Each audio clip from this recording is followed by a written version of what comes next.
The concern has been there all along, but now it's being talked about openly. Are some men reluctant to vote for Democrat Kamala Harris because she's a woman?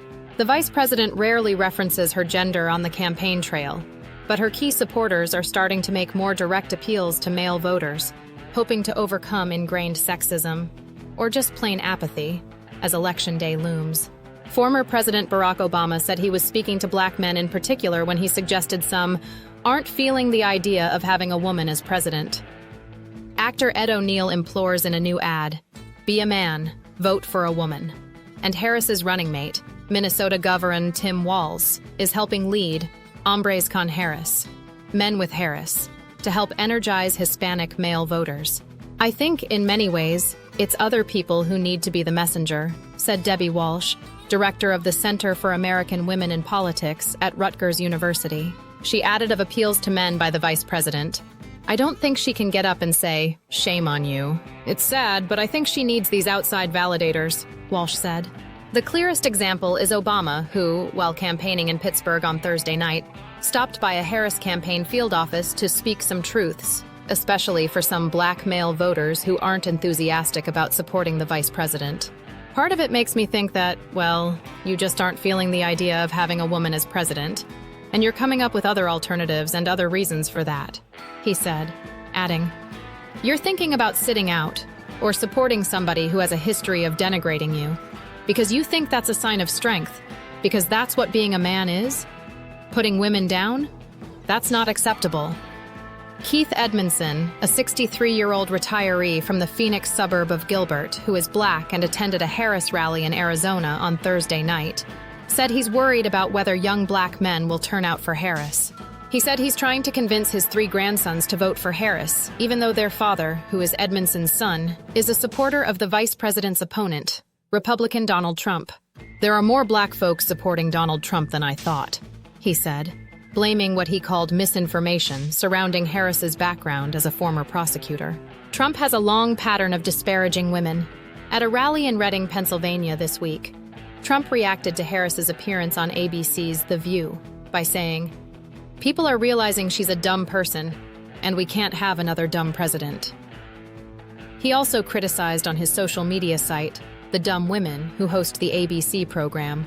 Next week, Trump is set to participate in a Fox News Channel town hall focusing on issues impacting women. But he has more often prioritized doing interviews with podcasts that are popular with younger men. The former president also entered the Republican convention this summer to the sounds of James Brown's "It's a Man's World." And the proceedings were built around promoting masculine themes, including featuring personalities from the wrestling world. The Lincoln Project, a Republican group that opposes Trump and often produces ads meant to irk him, produced an online spot voiced by O'Neill, of Modern Family fame, that urges men, when it comes to Harris, to let her lead, before concluding, "Be a man, vote for a woman." His message was far more direct than Harris often is. Despite making history as the first woman of color to lead a major party's presidential ticket, she hasn't publicly embraced the trailblazing nature of her candidacy like Hillary Clinton did in 2016. Instead, she used this summer's Democratic convention to lean heavily into her experience as a prosecutor and promised that the U.S. has the strongest, most lethal fighting force in the world. She is speaking, in those moments, to the people that may well not be comfortable or trusting that a woman can lead at this highest level, Walsh said. In 2020, women made up a bigger share of the electorate than men. According to AP Votecast, a sweeping survey of that cycle's voters, 53% of voters were women and 47% were men. And in that election, men were more likely to support Trump, while women voters were more likely to support Biden. Polling suggests that electing a woman president isn't a top priority for men or women, but men in particular don't see it as important. A Pew Research Center poll released last year asked Americans how important it is that a woman be elected president in their lifetime, and found that only 18% of U.S. adults said this is extremely or very important to them. Some 64% said it is not too important or not at all so, or that the president's gender doesn't matter. The same poll showed that 73% of men and 57% of women said the issue was not too important, not at all important, or that the president's gender doesn't matter. Among some key demographics, Harris's support from men doesn't keep up with levels among women. A majority of Hispanic women have a positive opinion of Harris and a negative view of Trump, but Hispanic men are more divided on both candidates. According to a poll released Friday by the Associated Press Nork Center for Public Affairs Research, the Harris campaign rejects the notion that Harris herself can't deliver a winning message to male voters. Instead, it argues, she is working to reach them personally and also complementing efforts by top male supporters and campaign advertising pushes aimed at things like top sporting events. Rather than simply appealing to masculinity, the campaign says, it is presenting arguments that can appeal to men built around key issues, like the economy. Harris is on the digital cover of the latest issue of Vogue and recently taped an interview with the Call Her Daddy podcast, which is most popular with younger women. But she's also sitting next week for a town hall hosted by popular radio personality Charlemagne the God. Senior Harris campaign officials nonetheless admit to being worried about Trump's support among men, including white, Hispanic, and Black Americans. They note Trump's brash appeals to bro culture have resonated with some, especially young voters, and made some would-be voters more likely to support Trump or sit out the election.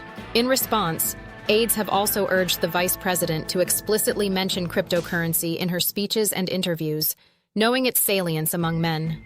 Trump has a crypto venture with his family, though he differs from Harris in believing that it should be more lightly regulated than she does. The Harris campaign is also expected to launch an aggressive effort to have the vice president and Walz appear in male-skewing media in the race's closing weeks. Walz has already done some of that, helping launch the Hombres group in Arizona, and having one of his rallies there live-streamed via Twitch as a streamer on the site played World of Warcraft and offered commentary on the event, a forum popular with younger, largely male gamers. Harris's running mate is also attending a Friday football game in Mankato, Minnesota, where he once was an assistant coach, and plans a hunting outing this weekend. During a White Dudes for Harris fundraising call this summer, Walz said this about the prospect of defeating Trump. How often in the world do you make that bastard wake up afterward and know that a black woman kicked his ass?